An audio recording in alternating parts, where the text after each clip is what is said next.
presented to you. Again, as has been pointed out by both Mr. Forman and Mr. Leisure, the burden is on the Commonwealth at this time. The order of the proceedings will be the Commonwealth will go first and present their case in chief, call any witnesses they may have. Then we'll turn it over to the defense if they choose to make any or choose to call any witnesses on their behalf. And I got a little ahead of myself. We'll begin by opening statements from both sides, and then the Commonwealth will present their case in chief before we turn it over to the defense. Okay. At the end, you will hear closing arguments, and the jury instructions will be read to you. As Mr. Forman has indicated and showed you kind of a copy of those. I will read those to you fully before you retire, and I swear you in differently, a different statement, so that you can step out and then deliberate, talk amongst yourselves at that point to decide the case. Okay. Mr. Forman, Mr. Leisure did mention he'd like to invoke the rule if there's anyone that you intend to call that. I don't see anyone else here, so I think we're good to go on that, Mr. Leisure. Thank you. We'll go ahead and start with opening remarks, opening statements. And Your Honor, we approach Yes. very, very briefly.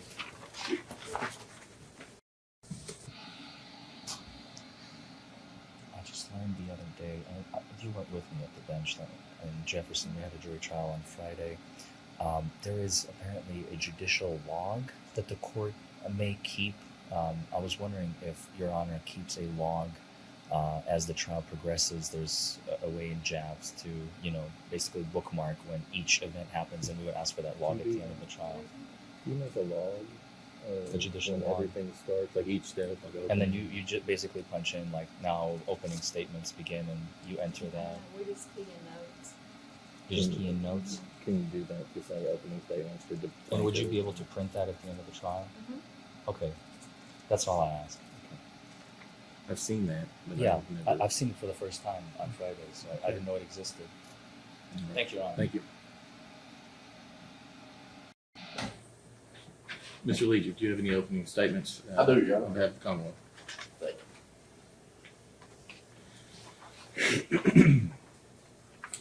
All right, ladies and gentlemen, first of all, I'd like to point out to you, I don't know if you realize it or not, but you all just won the lottery twice today. I don't know if you noticed that. So you might want to consider buying a ticket when you leave here today. But I do appreciate you being here. The court process, and Mr. Forman went into great detail about how important this process is, of course, to Mr. Faulkner and to the state. We could not do any of this without you guys. You all have an important role in the process. I know jury duty is not necessarily fun and exciting. The good news I have for you is I don't anticipate that the presentation of evidence on behalf of the Commonwealth is going to take long. I do have a few opening remarks here before we get started. And I would just like to point out that I'm the attorney the Commonwealth has. I'm the assistant county attorney here in Rockcastle County. They don't have a large pool of attorneys to draw from. Mr. Faulkner had the opportunity to go out and hire some fine counsel, and he did. You can tell that Mr. Forman is very smooth in his presentation, and he gets a lot of information across to you. I am who I am. Mr. Forman is probably a much better attorney than I am. I just ask that you not hold that against the Commonwealth. Please focus on the evidence, and any fault you might find with me, don't hold it against the Commonwealth. Just accept the fact that I am who I am. But I will point out a couple of other things to you. The first thing that I would like to point out is that I may not be a fancy attorney. I may not have a whole legal team to represent the Commonwealth. But the one thing I do have is the truth. That's what I have. So today you're going to hear about how Mr. Faulkner, on or about December the 4th of 2022, was operating a motor vehicle in Mount Vernon, Kentucky. And while doing so, while traveling southbound on I-75, he rear-ended another vehicle that was traveling at or about the speed limit and caused a traffic accident. You're going to hear how he admitted that he had consumed alcohol. You're going to hear about the officer's investigation into that. It's not going to take long because the evidence we have is not a lot, but every piece of it indicates that Mr. Faulkner was under the influence of alcohol or some other substance at the time that this accident occurred. Mr. Forman spent a long time talking to you guys in his voir dire session. He talked about lots of stuff, but you know what he didn't talk about? He didn't talk about a DUI because he doesn't want you to think about that or know about that. He started out when talking to you, he told you that he thought that it would be much better if he could tell you what reasonable doubt was because he doesn't respect your ability to determine that. If you notice that everything either of us discussed about whether or not you would make good jurors, both of us were trying to make sure that Mr. Faulkner gets a fair trial today. I asked the same relevant questions that Mr. Forman did, but he asked a bunch of extra questions and threw things out at you like... we approach. I tolerated it for a minute, but it seems like counsel is disparaging opposing counsel. That is not the point of opening statement, Your Honor. Let's not. Neither counsel needs to disparage either. Thank you, Your either Honor. one. Did I disparage? What did I say that disparaged it? I can see where he says it might be heading that way. Well, if it does, then he can object. But until then, I ought to be able to give my opening statement. Focus on the evidence. That's all I ask. You're telling me that after what you just... So, again, ladies and gentlemen, I'm here to tell you the truth and get the truth out there. One of the ways that defense attorneys often try to address criminal defense is to muddy the waters, to keep that truth from getting out there.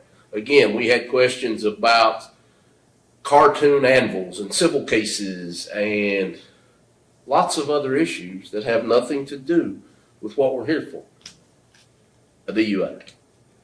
And at the end of the day here today, and when I say end of the day, I don't anticipate it to actually be the end of the day, but at the conclusion of evidence, which I don't anticipate will take long, I'm going to come back to you and I'm going to ask you to find Mr. Danny Faulkner guilty of operating a motor vehicle under the influence of drugs or alcohol.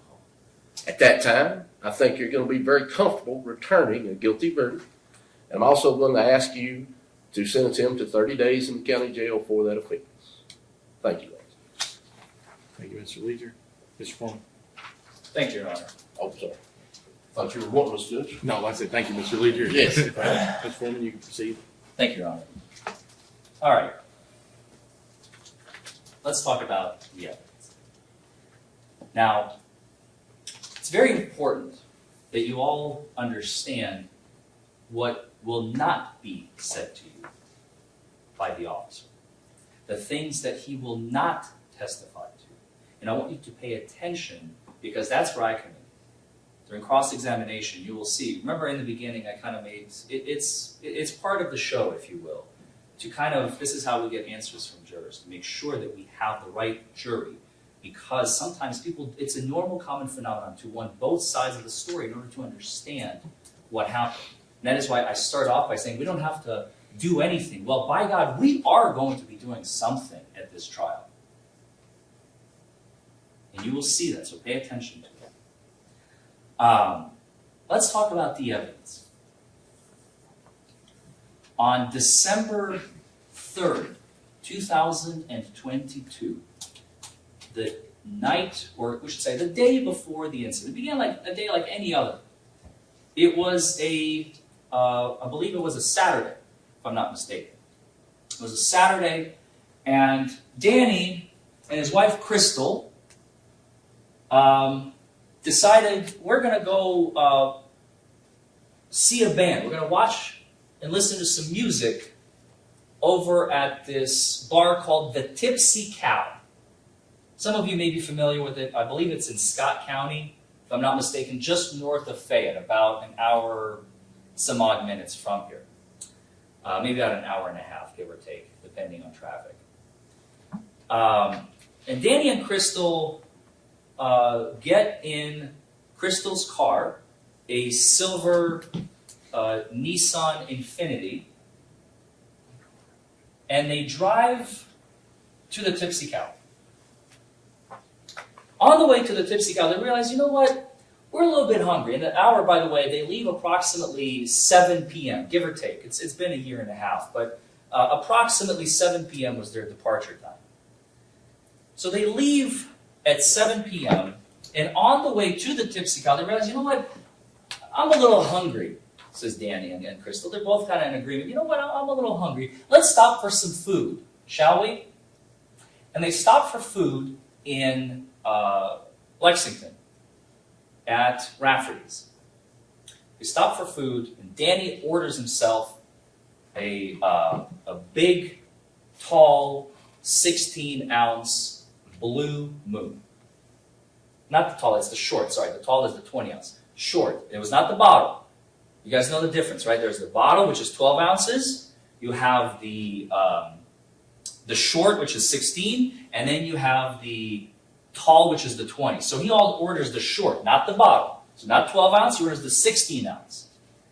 Now, very important. I haven't talked about this yet, but you all need to know this. On their drive, or before their drive, there is absolutely zero alcohol consumption on December 3rd by either Crystal or Danny. Okay, very important. So they're both sober as a judge, driving, make a pit stop at Rafferty's. Now, Danny was behind the wheel from the house to Rafferty's. Okay, so now they're in Lexington, okay, in Crystal's vehicle. Danny's behind the wheel, sober as a judge. Now, they play a game of musical chairs because Danny just consumed a 16-ounce Blue Moon around 8 p.m. They leave around 9. He has a big meal with a steak and some condiments, I don't know, mashed potatoes, french fries, I don't know, I didn't ask him. But he had a big meal with a steak involved. And so, right around 9 p.m., give or take, Crystal and Danny get back into Crystal's car, the silver Infiniti, only this time, who's behind the wheel? Not Danny. Because Danny has been drinking. He knows that. Crystal hasn't had a single sip.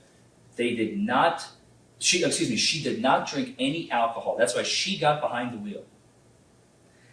And now they continue to proceed, and I forgot the name of the band, but they go to the Tipsy Cow because on December 3rd, going into December 4th, their friends were playing at the Tipsy Cow. So Crystal is now behind the wheel, sober as a judge. Danny had one beer, and he's digesting it. He's processing the alcohol, right? So that's around, they get to the Tipsy Cow now, around 9:30, maybe 9:45. Again, I think, GPS, Google Maps would be more accurate. I'm just going off of approximations based on what I know about the case, and I'm transferring it on to you. And they hang out. They are joined by a friend by the name of Gus, who joins them throughout the party, or if you will. And something very, I guess, not interesting, but just factually very important happens. Crystal, she has a favorite drink, and it's a whiskey. It's called Screwball. It's a whiskey with peanut butter. That's her favorite drink. So now, remember I said they're going to play musical chairs. Now they switch. Now Danny is drinking club soda and club soda only. Crystal is the one imbibing, which is a fancy word for drinking.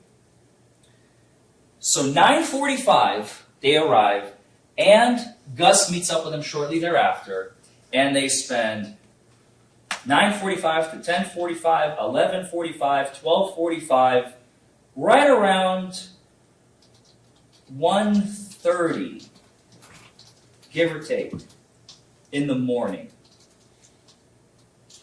Danny and Crystal get back into their Infiniti. So Danny had drank about 5.5 hours prior. He's now sober as a judge. Crystal is a little intoxicated. Now, very important fact, Gus, who was with them, offered drinks to Danny. He said, I'll get you a shot. You want a shot? I'll get you a shot. Danny says, no, I appreciate it. Thank you. I'm good. I'm the designated driver for Crystal, for my wife, so that I can drive her home. Your Honor,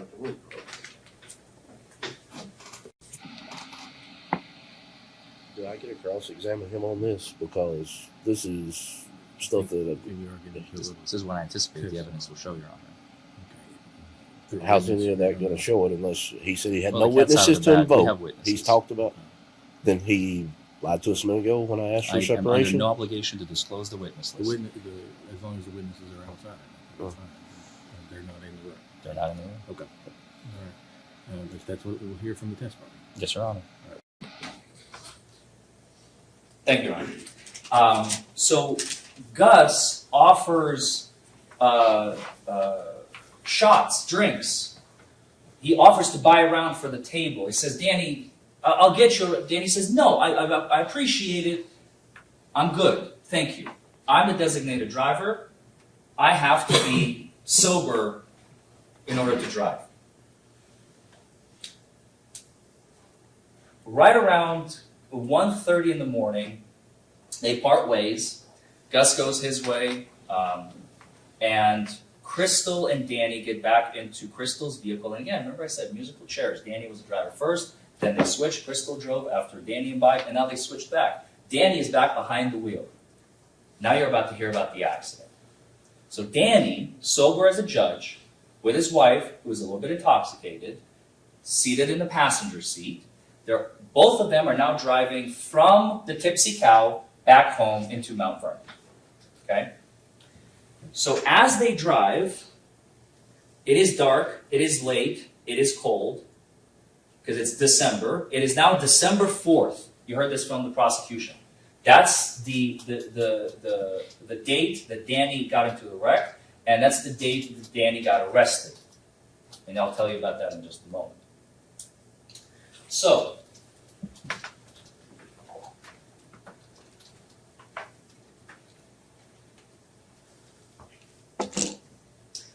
Danny is behind the wheel. Crystal is in the passenger seat. At some point, it's late. She has imbibed a little bit. She falls asleep. She is sleeping in the passenger seat. Meanwhile, Danny is driving.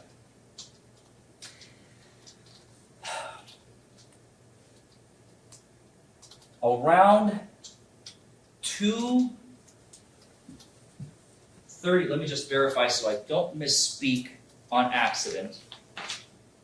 According to the report, at 2:27 a.m. But in reality, it's actually because we have another document that is a bit conflicting, but for your purposes, I don't think it's really going to make a difference, and I'm not going to hold the Commonwealth to it. Because it's just we're talking minutes. It's not like a couple hours in one direction, which we have a serious problem. There is one report that says the accident was reported at 2:23 a.m. and another that says 2:27. So it's a 4-minute discrepancy again. I'm not going to hold the government to. I'm not going to say too much about that because it's essentially the same. Right before 2:30 a.m.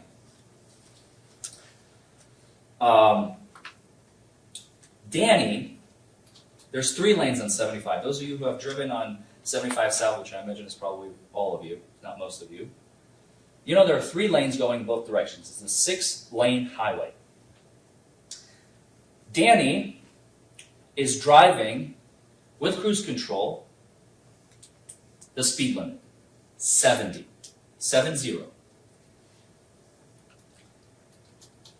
on Highway 75. Ironically, there is another car. And that car, again, I just don't want to misspeak. I want to make sure I'm speaking from the record. Had his cruise control, or I believe it was a her, cruise control set at 75 by their own admission. By their own admission, had their cruise control set at 75, and they're traveling in the fast lane, okay? So let me paint the picture. You have Danny in the middle lane going 70 with his cruise control. And I believe the Commonwealth, even in their own opening, accidentally had I don't know if it's a Freudian slip or if, he knows the facts. He said the words that the other vehicle was traveling, quote, at or about the speed limit. Well, if 5 miles over the speed limit, meaning you're speeding, is at or about the speed limit, that's between the government and God. To me, that's speeding. So, Danny is in the middle lane, cruise control at 70. The vehicle that he's about to strike is going 75 in the left lane, and you have a semi-truck in the right-hand lane, going at an unknown speed, because we don't have that evidence. You have to leave it up to your own imagination. So Danny is driving. He's approximately around mile marker 72.2 here on 75. And by the way, I've driven past it many times, and if you all, I don't know if any of you have a photographic memory, I imagine not, I don't either. But I noticed it. There are actually skid marks that are still there to this day from December 4th, 2022. Because Danny told me about them. He said, pay attention to those. And I said, that's right. I remember seeing those, and I saw them again this morning on my way to court, on my way here. The skid marks are still there. The government had ample opportunity, a year and a half, to at least commemorate some evidence. I told you this. There's no video, no body cam, no photographs, no dash camera, no hospital video, no jail video, no toxilizer video, nothing. We have nothing preserved except testimony. And there are skid marks still right around the 72.2 mile marker. I saw them with my own eyes today, so I can tell you that they're still there. Your Honor, again, sounds like he's testifying to me. Strike that, Your Honor. I will move on. Please disregard that statement. Okay, so let's talk about what happens. Danny is in the middle lane. He's traveling the speed limit on cruise control. The vehicle that is going faster than him, speeding on cruise control, in the report by their own admission, begins passing Danny on the left-hand side. For reasons unknown, the vehicle, the Ford F-150, by the way, I think I forgot to mention what kind of vehicle it was. It was a Ford F-150, begins cutting Danny off before they make a complete pass. They just cut him off. Danny attempts to react as quickly as he possibly can and perform evasive maneuvers.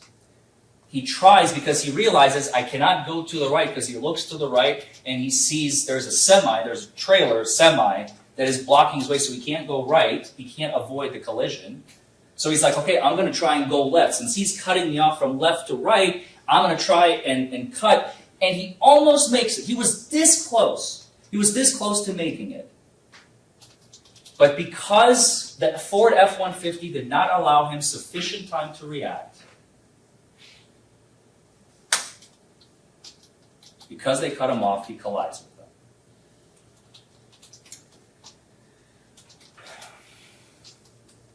At the moment of impact with the Ford F-150, remember the speed that these vehicles were going. Deaths occur at those speeds. Danny was lucky enough, and his wife, that the airbags deployed immediately upon impact. And I believe it's one of the newer cars, because he said airbags came from every direction. I mean, obviously, some of you I know have said you've been in an accident, so you may remember what it feels like. I've been in an accident myself. 1 minute you're driving, and next minute your ears are ringing, and you're just, and there's airbags, and there's dust everywhere, and your stuff is on the floor, and your wheel is open, and there's an airbag in your face.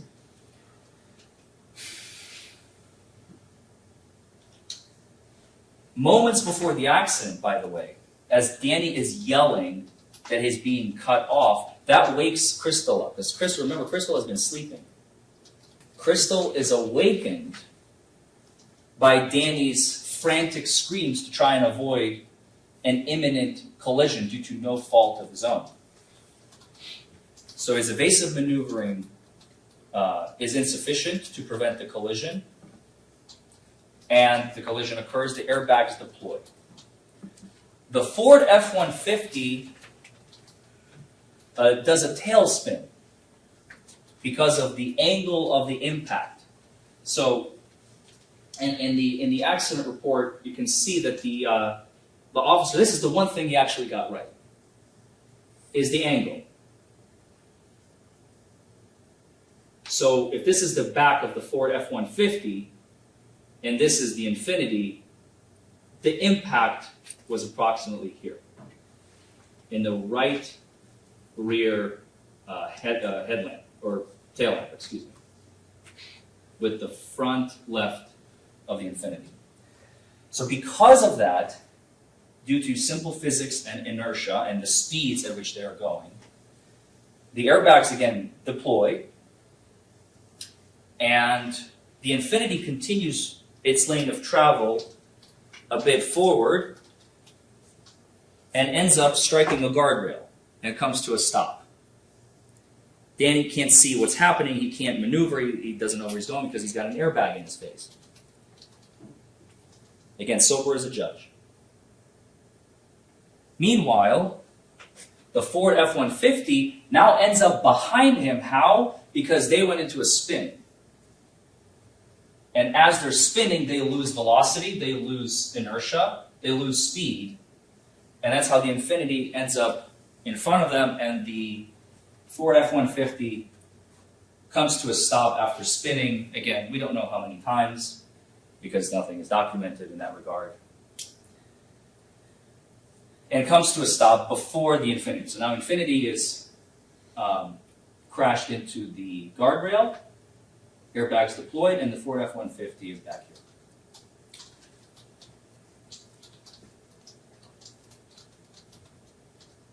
Somebody calls 911. Who? We don't know, because the government didn't give it to us. Yeah, What did they we say? approach again.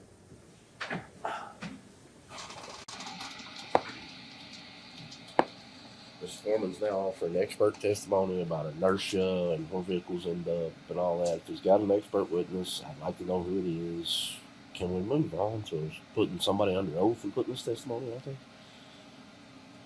I believe it's common sense, Your Honor. Basic high school physics they understand it, Your Honor. They seem to understand it.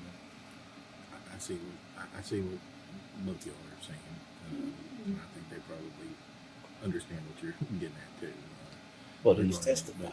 Do I get to cross-examine him at some point? Let's be careful with providing testimony. I Okay. think that can be considered testimony. Thank you, Your Honor. Okay. So the Ford F-150 is back here. The Infinity is up here. Danny can't get out of the driver's side door because of the damage, the front end damage to the Infinity. So he has to climb over Crystal. Crystal tries to get up. She's experiencing some pain. She can't put weight, I believe, on her left leg. And as Danny climbs over her to get out, the first thing he does is he goes back to the Ford F-150 and he says, "Hey, are you guys okay? Are you all right?" And they're like, "Yeah, we're fine. We're alive. We're good." And then Danny goes back to check on his wife and says, "Honey, are you okay? Is everything all right?" And she's like complaining of some pain in her left leg. She says, "I can't put weight on it, Danny. It hurts." And he's like, "Okay, well." So whoever, again, we don't know. We don't know who called 911 because we don't have that evidence. We don't have them here to testify because I think the Commonwealth has already indicated that they are going to have a one-witness trial. So we don't have that either.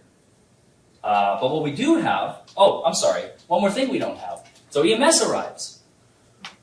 There's an EMS, medical EMT, who arrives on scene, who would be in the best possible position to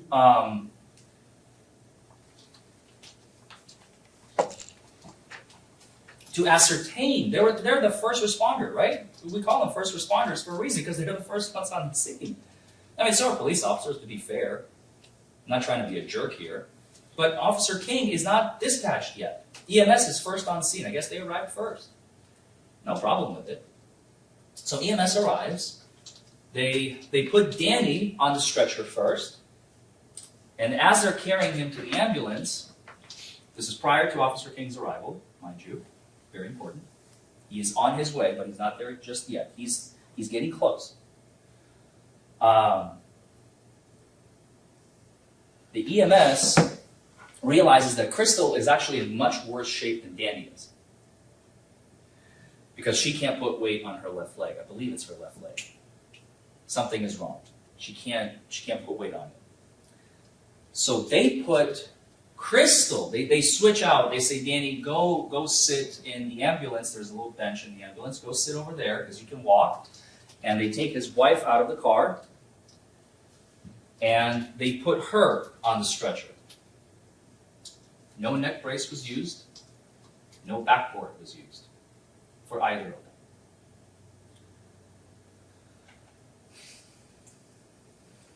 They go to the hospital. As the EMS is closing their doors to the ambulance, Danny, out of the corner of his eye, because he's focused on his wife, he's not really paying attention to what's going on outside. He ascertained that the people in the Ford F-150, to the best of his knowledge, because he's himself is a respiratory therapist. So he knows a little bit, he studied medical terminology and so on. So he can't help them, and nor does he want to, because he opens himself up to liability. But he's like, the EMTs will sort it out. Another ambulance is already on the way if it's not already there. But he's focused on his wife, who is clearly injured. And he notices out of the corner of his eye Officer King. He just arrived on scene. Again, nothing wrong with that. He's a little late to the party, but due to no fault of his own. He arrived when 911 dispatch told him, there's an accident, you should go investigate it. It's not, I guess the caller didn't strike it as an emergency. I don't know. Again, we don't have that evidence. I'm speculating. So now it's about 3 a.m., give or take. About 3 a.m. when Danny and Crystal arrive at Mount Vernon. There's a hospital here. I forget the name of it.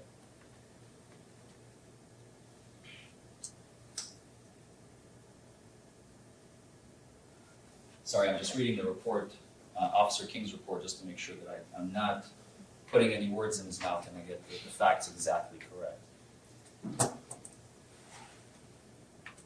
So approximately 3 a.m., Danny and Crystal arrive at the hospital. They are separated in their own little beds. Danny's on the stretcher now because they have a stretcher there. They're offering him some tests, some heart tests, EKG, also because he's complaining of chest pain because he got hit here with the airbag. So he's probably out of breath maybe a little bit. He might have a bruise. I don't know. He might be able to tell you better. But they're like, oh, so let's do some EKGs on you. Let's do some, MRIs. Let's do this and that. Now, again, if he was a layperson, maybe he would have been like, yeah, absolutely. I want to get checked out. Let's make sure that everything's fine with me. But he's a respiratory therapist. He knows how much these tests cost. He knows approximately what he may or may not need. Because they're saying, well, you may have like some sort of heart problem. He says, no, I don't have any heart problems. I was just in an accident. All I need is for you to just check me out. And they even make him sign a form. It's called, I believe, an AMA form. At least one of you on the jury, I think, knows what that is. It's against medical advice because they're saying, you need these tests. And he's saying, well, I'm refusing these tests. So they don't get sued later if something happens to him or he dies or something horrific. They can't go back and say, well, you could have gotten checked out. You chose not to, even though our doctors are saying you need to get checked out. You didn't get checked out, and now that's your fault. That's the only reason they make him sign that AMA form. So he signs the AMA form, says, no problem. And somewhere in the middle there, between, I guess, 3:45, maybe 3:50, and 4:01, we're now at 4 o'clock in the morning, Officer King has left the scene of the accident, his so-called investigation, and he's now arriving at the hospital with Danny and Crystal. As far as I know, based on all his reports that I have in my possession from the government, he has absolutely minimal conversation at best with the operators of the Ford F-150. As far as the written preserved evidence that we have, he has 0 conversations with Crystal, Danny's wife, who was in the vehicle. And Danny himself is accosted by Officer King at the hospital. Now this is where the testimony splits, or I anticipate the facts will split. Because according to Officer King's report, he wrote down that he asked Danny from the stretcher at the hospital to perform standardized field sobriety tests to determine if he's under the influence. When the man is complaining of chest pain after he's just been in a horrific wreck that left his car looking like a can that's been kicked down the street one too many times. Now, I wish I could show you a photo of that car, but it was not preserved by the government. You can imagine 70 mile an hour, 75 mile an hour on the other end, impact. He's going 70, so the impact was at 70 miles an hour. What happened to that car? And on top of that, hitting a guardrail afterwards and coming to a stop.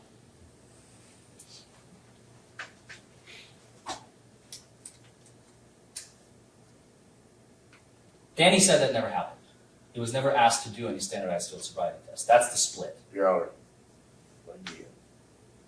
That's what I anticipate the evidence will show, Your Honor. Same objection. Thank you. That's where I anticipate the evidence will split between the parties. And it will come from this witness, because that's all we have.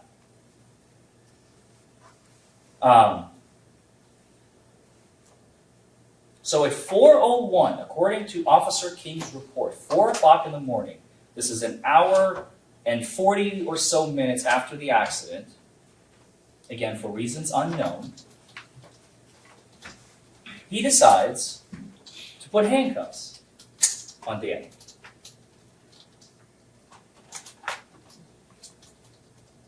Is it getting too hot in here?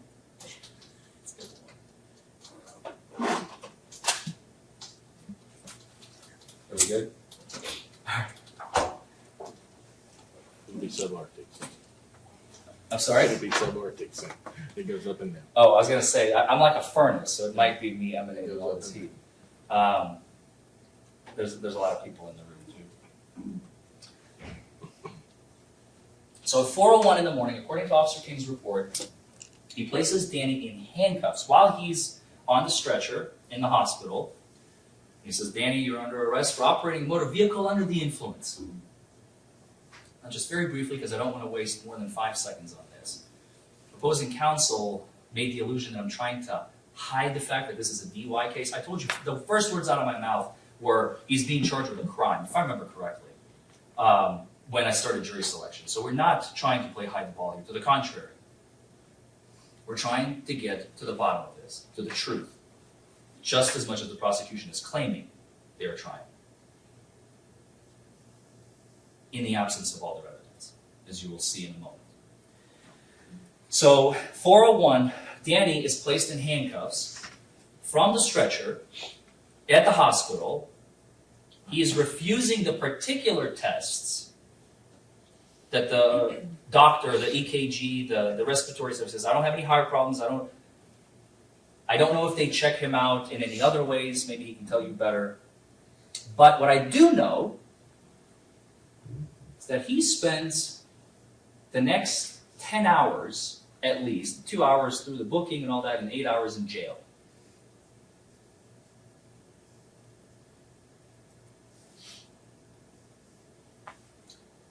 Based on nothing, I can't even call it conjecture, imagination. I don't know what word to use. It's been a while since I've had a case that is so devoid of information, of evidence. The officer had every opportunity to take photos of the scene, which is especially in such a horrific crash that was occurring, to at least preserve the damage of the vehicles for you all. We don't have it.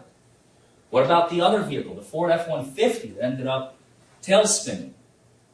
We don't have photos of that. I imagine Officer King is going to take the stand and testify, well, I was a rookie. And he was. He was 9 weeks out of the academy. You'll hear him testify to that. Please don't hold that against him. I'm not asking you to hold the fact that he was a fresh rookie out of the academy against him. You got to start somewhere. But you can't convict people or ask to convict people with zero evidence. No evidence whatsoever. And that is what Bill is going to be asking you today, is to convict Danny Faulkner based on absolutely no evidence except the testimony of Officer King.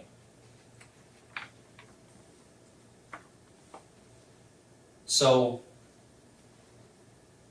let's just go back real quick.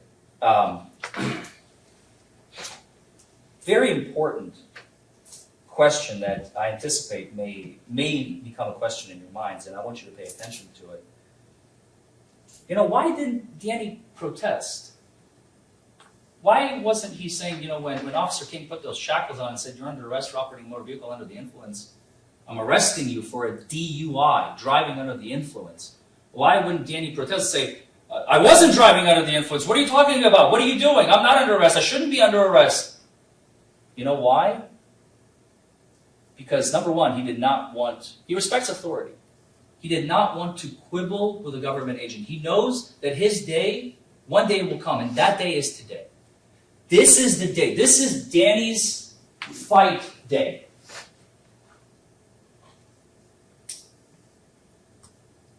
That's today.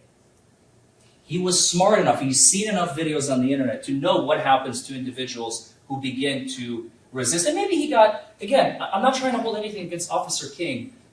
Maybe he got the vibe that this guy is new. He doesn't know what he's doing. So you know what? I'm just going to shut my lips. I'm just going to follow orders. You want to arrest me? Go ahead. But can I just talk to my wife? No. We're going to the jail. Okay. Goes to the jail, spends his 10 hours there, 8 hours in the cell, plus a couple hours of processing.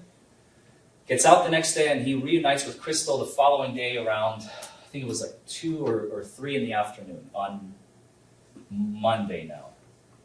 Because Saturday they went out, Sunday the accident happened, it was booked, or maybe it was, I'm sorry, maybe it was still Sunday, I apologize. We'll see what the evidence shows, I don't know. But I believe it was that afternoon, that Sunday afternoon. There is nothing scarier in this planet, on this planet, in this world, in this universe, for a criminal defense attorney such as myself. I represent a lot of people. There's nothing scarier than to be in representation of an innocent man who has done absolutely nothing wrong and is being wrongfully accused of a crime he did not commit. It is your job to listen to the evidence, listen closely, and pay attention to what's not there. I already told you, no photographs, no video, no audio, no video anywhere, no body cam, no dash cam, no jail cam, no nothing, nothing. How is that even possible in 2022, at the time that this happened, almost 2023, a month removed from 2023, And there's not one piece of video evidence in existence on this case. So when you go back to deliberate, I have no doubt in my mind whatsoever that you will render a verdict of not guilty on DUI for Mr. Danny Forman. Thank you, Mr. Forman.